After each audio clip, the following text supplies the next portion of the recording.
मैं डॉक्टर शोभा भाटिया राजकीय महाविद्यालय जम्वा रामगढ़ से हिंदी साहित्य द्वितीय वर्ष के द्वितीय प्रश्न पत्र में तांबे के कीड़े एकांकी जो कि भुवनेश्वर द्वारा रचित है चर्चा कर रहे थे। तांबे के कीड़े शीर्षक के प्रथम अंश में हमने यह देखा था, यह एब्सर्ड एकांकी का एक रूप है जो कि विदेशों से हमारे यहाँ आया है, जिसमें किसी तरह का कोई कथानक सुगठित नहीं होता है, बल्कि अलग अलग टुकड़ों में बटे हुए पात्र अपने अपने जीवन की विसंगतियों की चर्चा करते हैं। इसी अंश में हमने देखा था कि किस तरह से विभिन्न वर्गों के व्यक्ति अपने जीवन में विवशता को लिए हुए जीते रहते हैं। जीवन के संघर्ष और एकांकीपन के बारे में विसंगतिपूर्ण प्रभाव किस तरह से व्यक्ति को और भी अधिक एकाकी कर देता है, इस बारे में हमने चर्चा की थी। इसी तरह से अनाउंसर के माध्यम से बेतुकी और बेबुनियादी बातों की ओर संकेत किया जाता है। अवतरणों की भाषा में अलग अलग शब्दों का प्रयोग अलग अलग भाषाओं से लिया गया है। इसी तरह से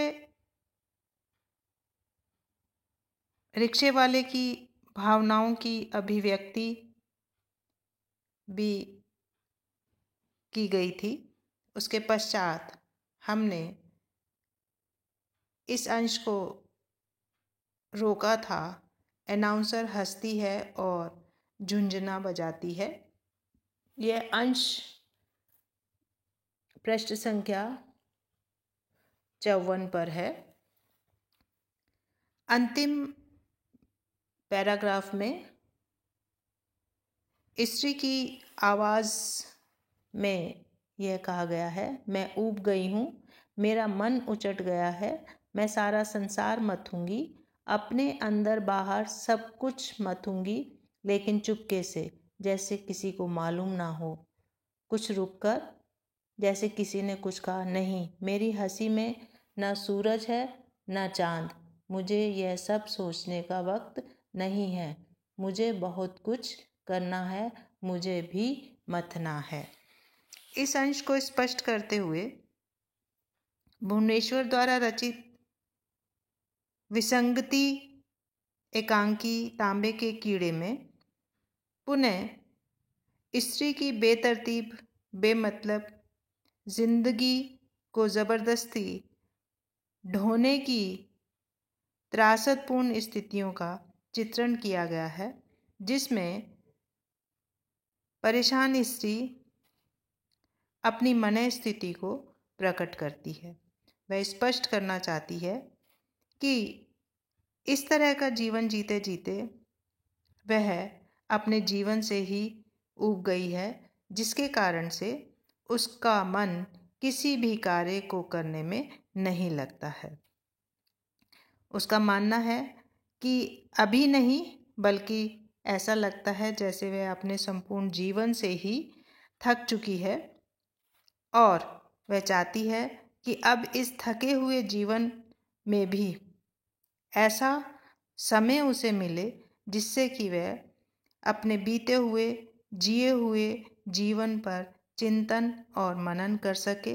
उसका मंथन कर सके। जिस तरह से दही को मथकर छाछ को अलग कर दिया जाता है और मक्खन को अलग कर लिया जाता है, उसी तरह से उस स्त्री की सोच है कि वह इस संसार से दूर रहते हुए या अलग रहते हुए मनन करना चाहती है कि उसके जीवन में जो निरर्थकता है या जो ऊब है वह क्यों है, लेकिन इसके साथ साथ वह यह भी चाहती है कि इस बारे में किसी व्यक्ति को पता नहीं चलना चाहिए कि यह ऊब और परेशानी क्यों है। ऐसा लगता है जीवन में जैसे हम सारी तकलीफ़ों और निराशाओं को सहते सहते इतना ऊब जाते हैं कि हम नहीं चाहते कि हमारे परेशानी के बारे में किसी को जानकारी प्राप्त हो, या यूँ कहें कि हम अपने जीवन में मुखौटा ओढ़े रहते हैं। अंदर से हम कितने भी परेशान क्यों ना हो, लेकिन हम ये कभी नहीं चाहते कि हमारी परेशानी के बारे में किसी को पता चले। ऊपर से हम दिखावटी हंसी हंसते रहते हैं।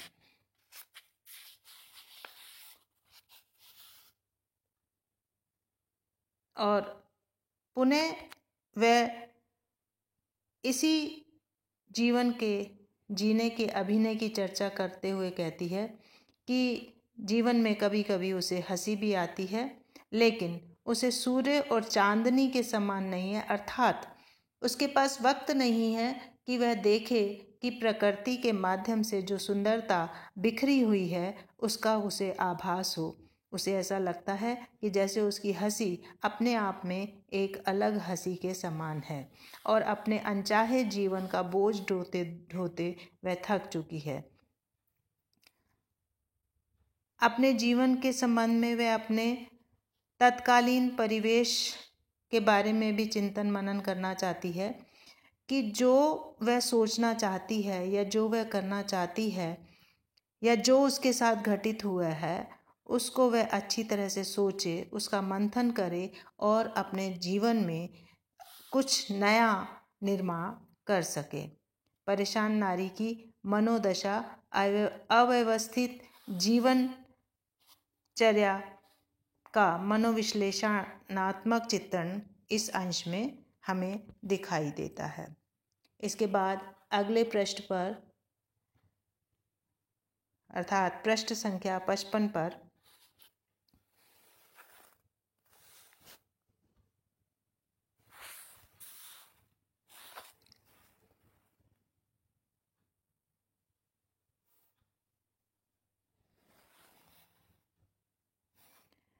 पुनः एक मशरूफ पति की आवाज़ सुनाई देती है। अलग अलग अंशों में अलग अलग तरह से सोचते हुए स्त्री कभी अपना मंथन करनी चाहती है, रिक्शे वाला अपना मंथन करना चाहता है, मशरूफ पति अपने बारे में सोच रहा है, लेकिन सभी अपने अपने जीवन में परेशान हैं, लेकिन जुड़ना या समझना कोई भी किसी को नहीं चाहता है। इस अंश में मशरूफ पति का कथन है जो कि पृष्ठ संख्या 55 पर है। नहीं, मैं यह सब नहीं करूँगा। तुम ऐसे गहरे गैर जायज शब्द क्यों बोलती हो मथना? मैं नहीं जानता कैसे, लेकिन यह जानता हूँ कि यह बात खूबसूरती से कही जा सकती है। नहीं, मैं एक बारगी शरीर को दिमाग के बंधनों से अलग कर दूंगा। मैं लड़ूंगा, मैं शहीद हो जाऊंगा, मैं अजनबियों की भाषा बोलूंगा जैसे वह डूब रहा है, मैं सूरज का गला घोट दूंगा। इस अंश में स्त्री और उसके मशरूफ पति की चर्चा की गई है, जिसमें वह बताना चाहता है कि आत्मा तथा शरीर को मथना चाहिए, लेकिन उसका पति उसे कहता है कि अब मंथन का समय उनके पास नहीं है, क्योंकि दिल और दिमाग दोनों की दुनिया अलग अलग है और इस अलगाव में हम अपने आप को शहीद कर रहे हैं। कहने का तात्पर्य ये है कि जीवन में हमें दिल और दिमाग दोनों से निर्णय करना पड़ता है, लेकिन अधिकांशतः हम दिल को अलग कर देते हैं और दिमाग को अलग कर देते हैं। ऐसी स्थिति में अलग अलग हो जाने के कारण कभी दिल जिस चीज़ को महसूस करता है वो सही होता है, लेकिन दिमाग उस बात को स्वीकार नहीं करना चाहता है। और कभी कभी दिमाग अपनी सोच के माध्यम से, अपने चिंतन के माध्यम से निर्णय करना चाहता है, तो उसका हृदय उसे कमज़ोर स्थितियों में पहुंचाते हुए सही राह पर चलने नहीं देता है। और इसी बात की चर्चा करते हुए मशरूफ़ पति कहता है कि मैं अब किसी की सलाह पर कार्य नहीं करूँगा, क्योंकि दूसरों के द्वारा दी गई सलाह हमारे जीवन पर उसी तरह से लागू नहीं हो सकती जैसा कि वो व्यक्ति सोचता है, क्योंकि जीवन हमारा है, उसे हम जीते हैं, हमें पता होता है कि हमारे जीवन में कहाँ कठिनाई है। दूसरे लोग आकर सलाह दे सकते हैं, लेकिन उस सलाह पर चलना हमारे लिए कठिन हो जाता है, क्योंकि व्यवहारिक जीवन में हमारा सोच जो होता है वो अलग होती है, हमारा व्यवहार अलग होता है, हमारी परेशानियां अलग होती हैं। जो व्यक्ति जिस राह पर चल रहा होता है उसे पता होता है कि उसकी राह में किस प्रकार की कठिनाइयां हैं। दूर से देखने वाला व्यक्ति कभी इस बात को महसूस नहीं कर सकता है कि राह पर चलते हुए कहाँ हमें चोट लगी है या कहाँ इस सुधार की आवश्यकता है। यह कार्य हम अपने चिंतन के द्वारा ही कर सकते हैं कि राह में चलते हुए मुझे किस तरह की परेशानियां हुई हैं और उन परेशानियों में सुधार करने की संभावना कहाँ है। स्वयं के चिंतन के बारे में ही वो चर्चा करते हुए कहता है कि इसके माध्यम से मैं सिर्फ अपने जीवन में ही सुधार नहीं करूँगा, अपितु ऐसे शब्दों में मतलब दिमाग का प्रयोग करते हुए मैं अपनी समस्याओं को कुछ ऐसे खूबसूरत शब्दों में पिरोकर लोगों के सामने रखूँगा कि लोग मान जाएंगे कि वास्तव में मैं बहुत ही तेज दिमाग हूँ और अपने शरीर और दिमाग से अलग कार्य कर पाने में सक्षम हूँ। इस अंश में दिमागी चिंतन पर अधिक बल दिया गया है, हृदय पर विराम लगाया गया है कि हम जो भी कार्य करते हैं या आज का जो व्यक्ति है वह बौद्धिक चिंतन की ओर अग्रसर हो रहा है, जिसके कारण से उसके जीवन में संघर्ष बढ़ता चला जा रहा है, क्योंकि बौद्धिकता हमें निरंतर तर्क करना सिखाती है और तर्क करते हुए हम ये भूल जाते हैं कि हम सही राह पर चल रहे हैं या नहीं चल रहे, बल्कि उस समय सफलता प्राप्त करना या दूसरे को हराना ही हमारे जीवन का लक्ष्य होता है। और मशरूफ़ पति यह भी कहता है कि चाहे कुछ भी हो जाए, चाहे इस तरह का कार्य करते हुए अपने दिमाग का प्रयोग करते हुए वह कोई भी बात रखेगा, तो चाहे उसके लिए उसके जीवन में उसे शहीद हो जाना पड़े, उसका अंत क्यों ना हो जाए, लेकिन वह अपनी बौद्धिकता के माध्यम से हमेशा सफलता प्राप्त करने का प्रयास करेगा। और वह रमणी से कहता है कि मैं सूरज का गला घोट दूंगा, अर्थात अपने विचारों के अंधेरों की लड़ाई के चिंतन मनन में सूर्य का जो प्रकाश है या दूसरे स्थान से जो रोशनी मुझे मिल रही है उसे मैं आने नहीं दूंगा। जबकि सूर्य का प्रकाश हमें सजगता, नए दिन की ओर अग्रसर करने का प्रयास करता है, लेकिन